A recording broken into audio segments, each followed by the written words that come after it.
Imaginez un monde qui a la paix de tous côtés, qui pas de souffrance, qui a manger en abondance pour tout le monde. Côté monde qui a une santé parfaite.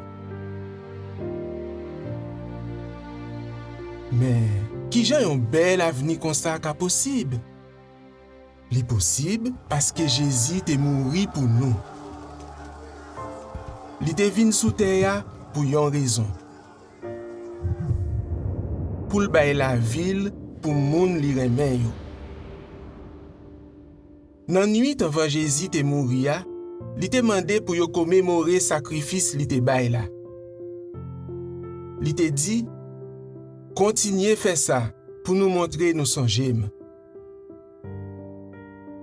Jour anniversaire en moli, moun tout partout sous terre a réuni ensemble pour yo montrer yo sonjel. Témoin Jéhovah yo invité ou même ak famille yon vin assister mémorial la mort Jésus. Dans réunion ça, ou pral wè pour qui ça sacrifice Jésus a important en pile et ou apprendre Jean promesse Jésus te fait yo gen effet sur ou. Pour ka jwenn yon adresse qui près la kayou, tant prie, acceptez invitation yon témoin Jéhovah fait ou bien rempli formulaire invitation réunion qui sous jw.org/hta.